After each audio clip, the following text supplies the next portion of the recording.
بسم اللہ الرحمن الرحیم نحمده ونصلی علی رسوله الکریم اما بعد اعوذ باللہ من الشیطان الرجیم بسم اللہ الرحمن الرحیم ان اکرمکم عند اللہ اتقاکم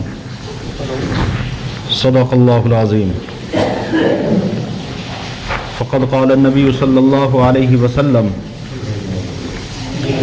اذا مات الانسان انقطع عنه عمله الا من صدقة جارية او علم ينتفع به او ولد صالح يدعو له او كما قال عليه الصلاة والسلام۔ برادران اسلام، معزز سامعین اکرام، محترم بزرگوں، دوستوں، عزیز ساتھیوں، اللہ رب العالمین کا بہت بڑا انعام ہے، اس کا احسان ہے کہ اس نے ہمیں جمعے کی بابرکت گھڑی کی بنسبت یہاں پر مل جل کر بیٹھنے کی توفیق عطا فرمائی اور اپنی عبادت کے لیے مسجد میں آنے کی توفیق عطا فرمائی۔ اللہ تعالی ہم سب کو پکا سچا نمازی بنائے، پابندی کے ساتھ نماز کی ادائیگی کی توفیق عطا فرمائے۔ محترم حضرات، میرا سابقہ آپ کی رحمت مسجد سے پڑا ہے۔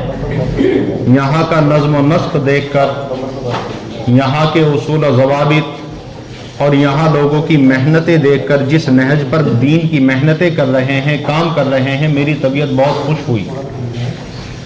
میں سبھی حضرات کو مبارکباد پیش کرتا ہوں اور اسی کے ساتھ ساتھ اس بات کی ہدایت بھی کرتا ہوں کہ وہ دین کے کام کو اللہ کی رضا کے لیے کرتے رہیں۔ یہاں کے لوگوں کو اللہ نے بڑی فراست سے نوازا ہے، بہت دور اندیشی اور سمجھداری سے نوازا ہے۔ اس کا اندازہ مجھے اس بات سے ہوا کہ یہاں کے لوگوں نے یہاں کا جو امام منتخب کیا ہے وہ ماشاءاللہ بہت قابل اور بہت سارے اوصاف و کمالات سے مزین ہیں۔ جو اوصاف، جو کمالات، جو دینداری، جو تقوی، جو پرہیزگاری اور جو باتیں ایک امام کے اندر ہونی چاہیے، الحمدللہ یہاں کے امام صاحب کے اندر وہ میں نے محسوس کی ہیں۔ اب چونکہ رہا مسئلہ یہ کہ ہمیں اور آپ کو سب کو مل کر امام صاحب کی قدر کرنی چاہیے، چونکہ فارسی کا مقولہ ہے کہ ہیرے کی جو شناخت ہوتی ہے وہ جوہری کو ہوتی ہے۔ قدر گوہر شاہ بداند یا بداند جوہری۔ جو چیز ہیرا ہوتا ہے تو اس کی قدر اسی کو ہوتی ہے جو اس کو پہچانتا ہو۔ تو ہمارا اور آپ کا فرض بنتا ہے کہ ہم یہاں کے امام صاحب کی قدر جانیں، ان کی عظمت کو پہچانیں اور ان کی قدر کریں۔ اللہ مجھے اور آپ کو، ہم سب کو قدردانی کی توفیق عطا فرمائے۔ بہرحال وقت چونکہ زیادہ نہیں ہے، اس لیے میں ایک حدیث شریف سنا کر کے اپنی بات ختم کرتا ہوں۔ میں نے آپ حضرات کے سامنے حدیث مبارکہ پیش کی ہے جس کے اندر اللہ کے نبی صلی اللہ علیہ وسلم نے ارشاد فرمایا، اذا مات الانسان، جب انسان مر جاتا ہے۔ معلوم یہ ہوا، حدیث شریف کے پہلے جملے سے معلوم یہ ہوتا ہے کہ انسان کو مرنا ہے، چاہے وہ کتنی بھی لمبی زندگی گزار لے، بالآخر ایک وقت ایسا آئے گا کہ اس کو دنیا سے جانا ہی ہے۔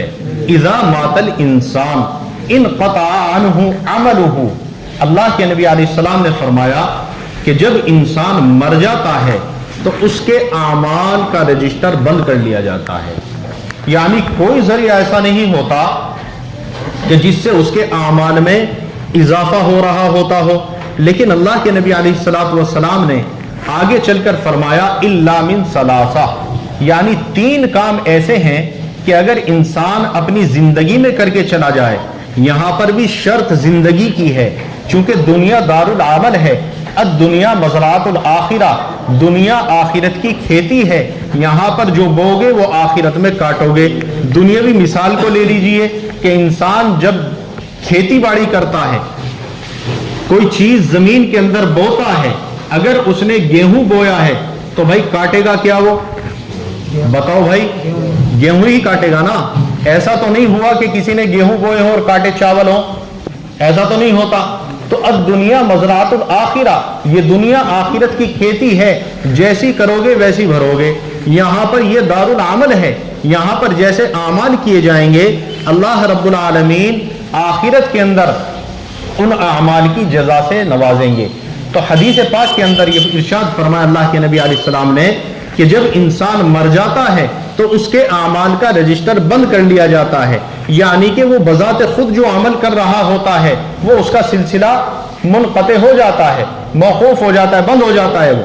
तो लिहाजा अगर इंसान अपनी जिंदगी के अंदर 3 काम करके चला जाए, इल्ला मिन सलासा, इल्ला मिन सदक़तिन जारिया, वो 3 काम क्या है?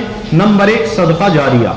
सदका जारिया किसको कहते हैं भाई? ये भी बात सुन लो। मिसाल के तौर पर मस्जिद में कोई इमदाद कर दी, मस्जिद का कोई काम रुका हुआ है वो करा दिया, मदरसे का कोई काम करा दिया, कहीं पर कोई दरख्त लगा दिया कि मुसाफिर आते जाए तो वहां पर आराम कर लें, कहीं कोई पानी की टंकी या नल का लगा दिया ताकि प्यासे लोग पानी पीते रहें। बहरहाल दीन का कोई ऐसा काम करके चला जाए कि उसके मरने के बाद भी लोग उससे इस्तिफादा करते रहें, तो पहले नंबर पर फरमाया इल्ला मिन सदाक़तिन जारिया, इसको सदक़े जारिया कहते हैं।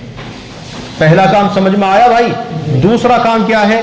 औ इल्मु युंतफ़अु बिही, अल्लाह के नबी अलैहिस्सलाम ने फरमाया, या फिर दूसरे नंबर पर कोई ऐसा काम करके जाए कि अपने इल्म से दूसरों को फायदा पहुंचा दे, चाहे वो बयान के जरिए पहुंचाए, चाहे वो तकरीर के जरिए पहुंचाए, चाहे वो तबलीग के जरिए पहुंचाए। आजकल माशाअल्लाह जो तबलीगी काम दुनिया के अंदर फैल रहा है ये अल्हम्दुलिल्लाह बहुत उरूज पर है। अल्लाह ताला खुलूस के साथ अल्लाह और उसके रसूल की रजा के लिए दीन की खिदमत करने की तौफीक अता फरमाए। इंसान जो जाता है दीन का काम लेकर जाता है, तबलीग का काम लेकर जाता है, उलमाए किराम अपने बयानात के जरिए, अपनी तहरीर के जरिए, अपनी तकरीर के जरिए, किसी भी तरीके से अपनी तदरीस के जरिए बच्चों को पढ़ा करके जो ये नमूने तैयार कर रहे हैं, ये आखिरत के लिए सदका जारिया है मेरे भाइयों। ये दूसरे नंबर पर अल्लाह के नबी अलैहिस्सलाम ने फरमाया औ इल्मी युंतफ़अु बिही, अपने इल्म से किसी को फायदा पहुंचा देना। ये 2 काम हो गए। तीसरा काम औ वलदिन सालिहिन यदउ लहू, ऐसी औलाद को छोड़कर दुनिया के अंदर जाए जो उसके मरने के बाद अल्लाह रब्बुल आलमीन से उसके लिए दुआए मग़फ़िरत करती रहा करे। अपने बच्चों को दीनी तालीम से आरास्ता और पैरास्ता करना, याद रखिएगा ये औलाद कब करेगी? ये औलाद खुद नहीं करेगी, ये आपको बताना पड़ेगा, आपको सिखाना पड़ेगा। जब आप उनको ऐसी तालीम देंगे, दीन की तालीम देंगे, कुरान की तालीम देंगे, हदीस की तालीम देंगे, तो उनको मालूम होगा कि माँ बाप की आजमत क्या होती है। अल्लाह रब्बुल आलमीन ने कुरान करीम के अंदर इरशाद फरमाया वला तकुल लहुमा उफ वला तनहरहुमा, क्या तालीम है? माँ बाप के बारे में तालीम दी जा रही है कि अपने माँ बाप को बिल्कुल भी मत झड़को। अगर माँ बाप गुस्से में आकर के अपनी औलाद को कोई बात कह दें, यहां तक कि थप्पड़ भी मार दें, तो औलाद का फर्ज ये बनता है कि आंखों से आंखें ना मिलाए, तू तड़ाक से बात ना करे, बदतमीजी का लहजा ना अपनाए, बल्कि वालिदैन के सामने अपनी नजरों को नीचा करके खड़ा हो जाए, अदब व एहतराम के साथ खड़ा हो जाए। अल्लाह रब्बुल आलमीन को ये अदाएं पसंद होती हैं। ये कब होगा भाई? जब आप अपनी औलाद को दीन की तालीम देंगे, उसको बताएंगे कि बाप क्या होता है, माँ क्या होती है। अल्लाह के नबी अलैहिस्सलाम ने फरमाया रिज़ल रब्बी फी रिज़ल वालिद, भाई अल्लाह रब्बुल आलमीन की खुशनुदी वालिदैन की खुशनुदी में है, बाप की खुशी में है।